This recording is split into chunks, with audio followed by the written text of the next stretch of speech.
మందులు తీసుకుని వచ్చాడు. ఏదైతే బతకడం గ్యాప్ కూడా నా భర్త కూడా చచ్చిపోతాడు. అట్లా దేవుడు కూడా ఎంతగానో అయ్యగారు కూడా వచ్చాడు, ప్రార్థన చేశాడు.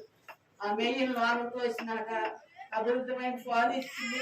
మళ్ళీ ఒకటి చూసి మరి ఆ మెయ్యి రాకుండా మీ సంఘంతో మళ్ళీ ప్రార్థన చేయండి. ఈ సాక్ష్యం దేవుడు జీవించండి. పరిశుద్ధుడ, ప్రేమ నమ్మకం కలిగిన మా తండ్రి, కృప కలిగిన మా రాజా, మీ ఘనమైన పాదాలకు వందనాలు, స్తోత్రాలు ప్రభువా. తల్లికి నాయన మీరు దర్శనాలు చూపించినందుకు నీకు వందనాలు, స్తోత్రాలు ప్రభువా. తల్లికి కూడా మరి నాయన ఆరోగ్యం ఇచ్చినందుకు నీకు స్తోత్రాలు, నాయన శక్తినిచ్చినందుకు నీకు స్తోత్ర, దీర్ఘాయువునిచ్చినందుకు నీకు స్తోత్ర, అధికమైన ఆయుష్ను కూడా మీరు ఇచ్చినందుకే నీకు స్తోత్రాలు చెల్లిస్తూ ఉన్నాను ప్రభువా.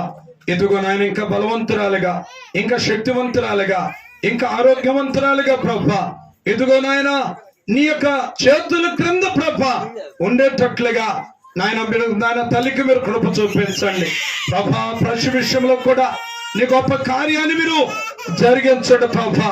నీకు సమస్తము సాధ్యమే, అసాధ్యం అనేది ఏది కూడా లేదు ప్రభా.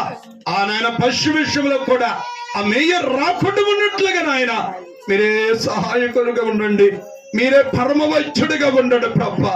ఆ పశువుల చుట్టూ మీరు కంచి వేసి మీ దోతలను కావలు వచ్చమని క్రీస్తు యేసు నామమున అడిగి వేడుకుంటున్నామా తండ్రి.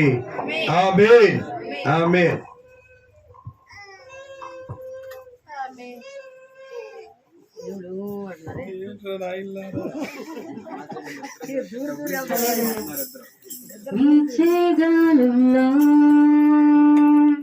ప్రతిరూపం